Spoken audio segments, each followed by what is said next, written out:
श्री काळूआई भक्तांनो, मांढरगडावर विराजमान असलेली माझी काळूआई, जिला हाक मारताच ती धावून येते, जे भक्तांच्या कल्याणासाठी सतत जागृत आहे, अशा या आदिमाया आदिशक्तीच्या चरणी नतमस्तक होताच दुःख संकट अडचणीचे पाश दूर होतात.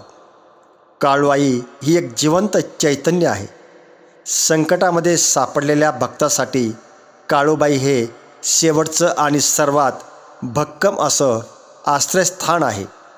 तुमचे दुःख काहीही असो, तुमची अडचण कितीही मोठी असो, आईच्या दरबारामध्ये प्रत्येक दुःख अडचण संकटांचा नाश हा निश्चित होतो. श्री काळूआई भक्तांनो, आज आई काळूबाईचा जो मंत्र मी तुम्हाला सांगत आहे, तो एक असा बीजमंत्र आहे की या मंत्रशक्तीने तुमच्या आयुष्याची दिशाच बदलून जाईल.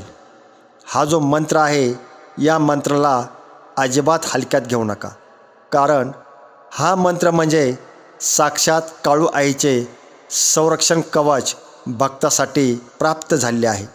जो भक्त हृदयाच्या अंतःकरणातील गाभाऱ्यातून पूर्ण श्रद्धेने आणि विश्वासाने आईला साकडं घालतो, त्याच्या हाकेला आई तात्काळ ओ देते. तुम्ही मनापासून काळू आईला नवस बोला, मनापासून साकडं घालून या मंत्राचा नित्य नियमानं जप सुरू करा आणि अनुभवा आईचा चमत्कार.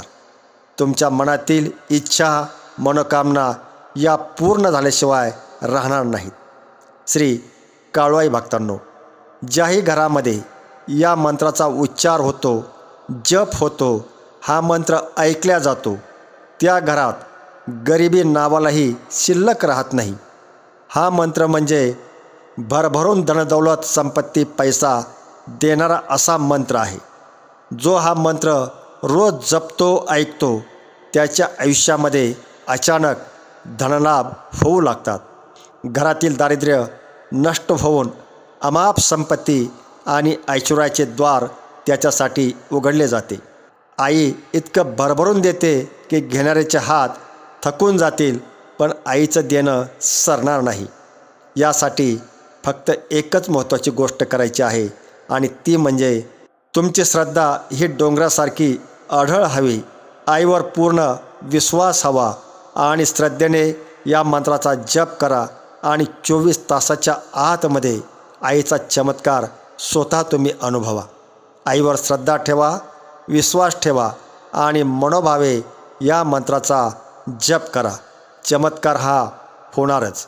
साक्षात आई काळूबाई तुमच्या सोबत आहे. तर श्री काळूआई भक्तांनो, चला पुढील काही मिनिटे आपणही या दिव्य जागृत अशा आई काळूबाई मातेच्या महामंत्राचा काही मिनिटे जप करूया. ओम ऐं ह्रीं क्लीं काळूबाई देव्ये नमः. ओम ऐं ह्रीं क्लीं काळूबाई देव्ये नमः. ओम ऐं ह्रीं क्लीं काळूबाई देव्ये नमः. ओम ऐं ह्रीं क्लीं काळूबाई देव्ये नमः. ओम ऐं ह्रीं क्लीं काळूबाई देव्ये नमः. ओम ऐं ह्रीं क्लीं काळूबाई देव्ये नमः. ओम ऐं ह्रीं क्लीं काळूबाई देव्ये नमः. ओम ऐं ह्रीं क्लीं काळूबाई देव्ये नमः. ओम ऐं ह्रीं क्लीं काळूबाई देव्ये नमः. ओम ऐं ह्रीं क्लीं काळूबाई देव्ये नमः. ओम ऐं ह्रीं क्लीं काळूबाई देव्ये नमः.